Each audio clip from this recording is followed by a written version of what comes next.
أعوذ بالله من الشيطان الرجيم. بسم الله الرحمن الرحيم. وتتقوا وتصلحوا بين الناس والله سميع عليم.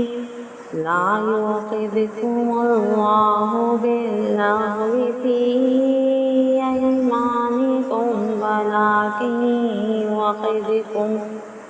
ولكن يؤاخذكم بما كسبت قلوبكم والله غفور حليم.